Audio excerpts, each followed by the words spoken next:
There's a couple more things I wanted to talk about that I had forgot to mention in the other video. And so, back to this whole movement when people started becoming more about free sex, free sexual expression, and a lot more open to the experience of just having sex and just trying to understand, what's it all about. That has gone through different times in our existence, but during this period of time, because there's the shifts that go back and forth from that period of how the domino effect, how each thing affects the other, because it's always got to go back into balance. There's always got to have this other side, right?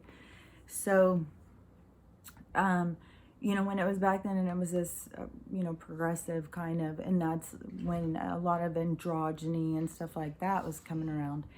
And in the gay movement thing, it was a lot in the beginning about just, I can have sex with anybody I want. You can't tell me who to have sex with. It was very, very sex driven. And it was a culture that not a lot of people were involved with. Like, they just developed their own kind of side culture in whatever communities they would be in. They would, get their, they would find each other out at like clubs and stuff, and they would form their own little communities in the area. But they usually, in the gay communities in most cities back then, they all kind of knew each other because they all went to the same places, and they all like had each other's backs. And unless you got to a lot larger city, like maybe in New York, like there was tons of bars and stuff like that, and they couldn't have all known each other. It was more location, but they would have still built communities around with their friends.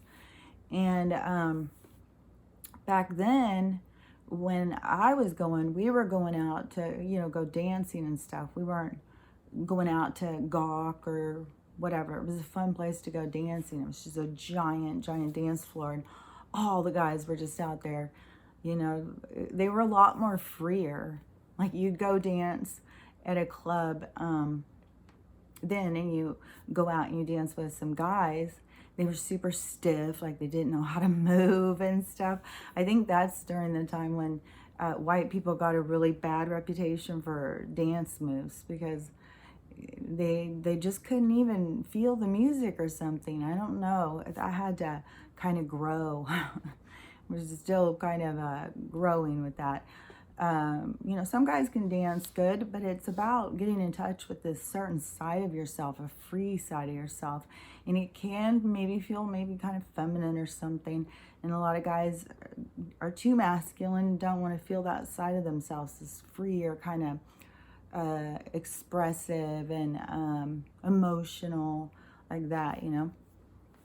But the more that a guy can, and it's funny because for black guys, they've always been said to be really good dancers. Black people, got rhythm and stuff like that. And they do, and I think, and I go back to that whole thing with the DNA kind of thing.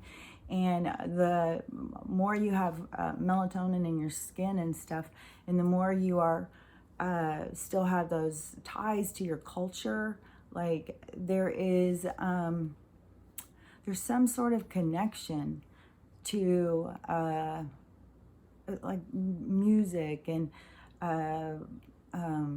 ceremony and stuff. There's just something that is in them. To me, like I said, the more white you get, the more it's like that it's been driven further away from that. It's like they want to just take all the culture out of the people. But it has to do, your color of your skin has to do with the equator and where you live, because your body will adapt to your environment. It takes I don't know, I think it's like 4 generations for something to change. So you can look it up though and read about it if you want to try and understand. But anyways, to me, that is more of why some different people, minorities or people with colored skin, that's how I think of it. It's people who have darker skin, that they just have more of that. It's more instinct or something. I don't know, because I wouldn't say like that they're more in touch with their feminine side. So it's something that's more in their DNA. And there's just a lot of white guys, and they got very driven by like macho. But the macho thing is in a lot of cultures, you know, and people with colored skin too. So, I mean, that's just something for masculines to have to learn about and understand and grow as a soul, to find balance and to understand the concept. So, anyways, with those, with the white guys though, it just seemed like it became kind of a lot of for a long time, a lot of like that cowboy, hard working, you got to get this done, and there's no time for rest, and you got a job to do.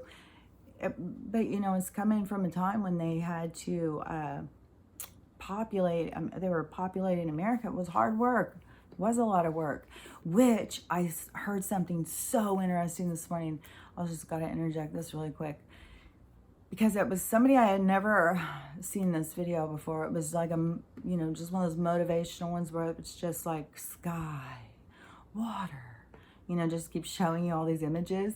And it's just someone talking in the background. I don't know who it was, but he says a lot of stuff that I was like, I thought this guy is just totally right on the stuff he was saying. But then he started saying about the line about our history, and such a more recent. He was saying stuff about in our buildings and stuff like that. You can find one.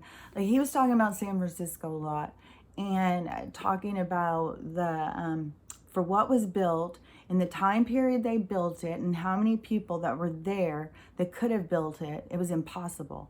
But they tell us these things are possible, and we just believe them. And that is all over and everything.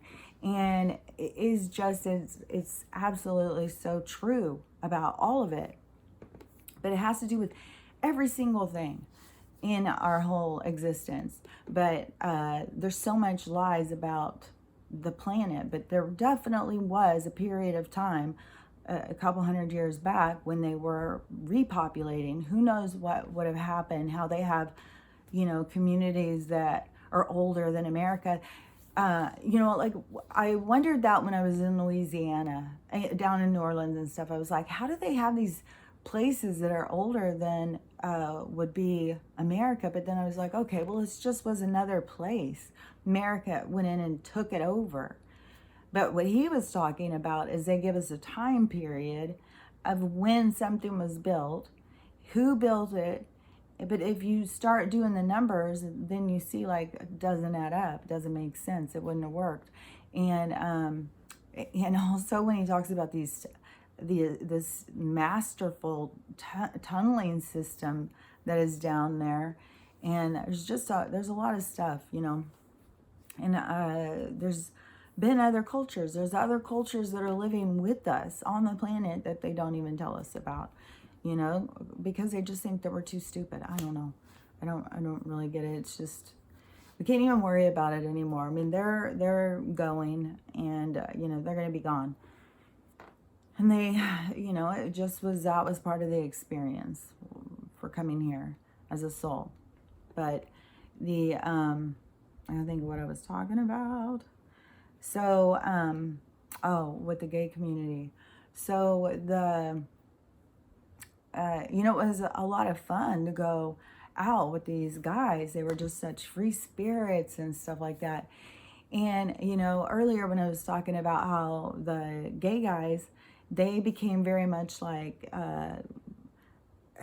that's when they got this like flamboyant thing, and they didn't want, you know, girls, and they only wanted penises and stuff like that. And, well, they didn't say penis. and stuff like. It was funny when I very first started going to school for medical stuff, and we had to say the real words and stuff. I couldn't believe when I would say penis or vagina to somebody. It was like cringy. Like all people wanted to do was like your pee pee, your poo poo. Like it was like, what the hell? What is wrong with people? But it's serious. People couldn't handle the real names of them. It took forever for people to start being able to do that. It was really funny.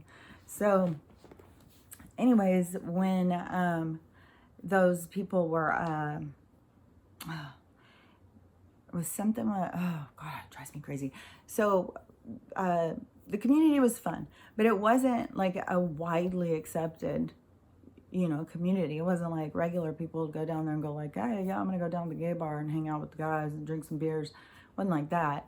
It would have been their own little thing and their very select group.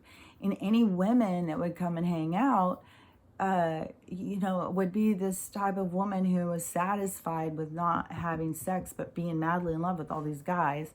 And they could be madly in love with her, but it was like, nope, that would mean I'm not gay, right? It was very, very defined what it was like to be gay.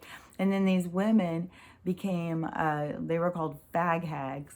They were girls who would just hang out with gay guys, and it was like they just would date like a whole group of gay guys, basically, and none of them would have sex with them. And some of these girls would fall madly, deeply in love with some of these guys. I think that there was probably several people who did, and they probably did have sex, but they would have been sneaking. They wouldn't have wanted their gay friends to know because that would have made them less gay.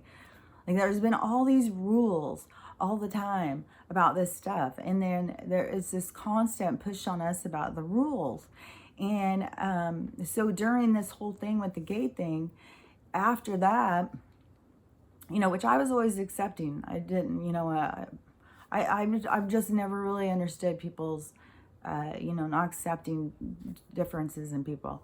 But so during this time, it was like right after, like we went through a whole period because when the gay guys started coming out and saying, hey, I'm here, I'm queer, that whole movement, and, accept us, and we're out there, we're amongst you, blah, blah, blah stuff. And they got their acceptance, and then AIDS came right in and just swept through and dismantled them a lot. But so during that time, there was a lot of relationships that did form where, people fell in love with each other and they weren't allowed to get married. And then they could be in a long-term relationship, and then there was nothing to protect them. If the other person died, they lost everything. Anything that was in that person's name. Like there was so many rules on these people. None of us knew about it. And then, they started speaking out when these horrible things were happening to them. I think thinking somehow it was like the citizens, like we were doing this to them. We were causing these problems. Like we had control over this. Like, if we did enough, we could make it that they could have the same rules as us. The whole problem has always been the government. It's always been the government in our business, in our lives. And, those people brought that to life because you could be with somebody, your whole life, and then everything could be taken away from you. There was nobody to protect these people, these relationships. But then they want to sit here and be like that they are, that they've been the ones who have helped these people. No, not the government didn't do jack shit for any of these groups of people. It's always been, people reaching out like, hey, we're having a problem with our group. We need some help. Everybody, look, this is what's going on. And the people then saying, yeah, that's some bullshit. They can't treat y'all that way. And standing up for people's rights. And when people aren't involved with it, then that's their own thing. We don't have to shame people in to not understanding. At some point in their life, if they're supposed to understand those concepts will come into their life. They'll meet people to bring those ideals to them. We don't need to force our fucking thoughts down everybody else's throat. So, whatever people who saw themselves as being, socially, minded, progressive, like wanted to help everybody have equal rights, then there was like a lot of push to protect these people because that was bullshit. And then to make these parameters, well, you got to get married. If you want those laws, you got to get married. Well, why? That was their thing. And then it's just hoops to jump through. And then they get people arguing, the general people arguing over if these people should get married or not. What the fuck does it have to do with any of us? Why? That's the government. That's the government. They cause division. They want to create problems where there isn't problems. And they've got right now this whole huge group on board. They've got their freaking spokesmen, their centerfolds out there. You know, they're the leaders of the movement. And this whole thing is just to cause division, to shame others, and to cause division for a movement that has, there's no reason for it. There's no reason for some of this shit. We don't need to have a trans movement. And besides the fact, if the trans people want to play sports, then just play against trans people. If you give up, you're right. I mean, you don't want to be in a gender, then why the fuck are you even playing gender sports to begin with? Why don't you create your own subgroup or whatever? Women had to do it. Women couldn't play with the men. They had to create their own. You don't just go in and, well, we can't play with you, and so we're just going to find a loophole and come over and take over yours. It's like, that is not a movement. That is not progression. Progression is forming your community, standing up for yourself, for your own rights as individuals. And that's, there's no pushing all the time on everybody else. Like, oh, well, you have to be willing to date a trans person or you're not progressive enough. I was like, well, I'm not going to go around and so are you trans? I'm only out here for the trans people right now. You know, got to get my trans in. It's like, that's not how love works. That's not how relationships develop. You don't just,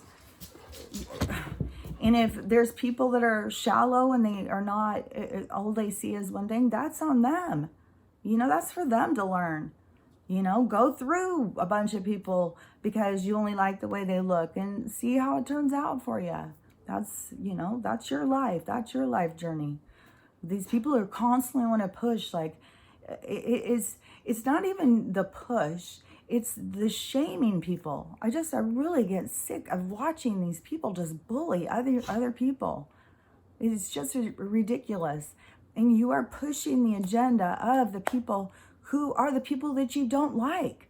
These are the people who took the communities away from the indigenous people. These are the people who destroyed families and destroyed communities that were just so they could come in and make money off of them and control them.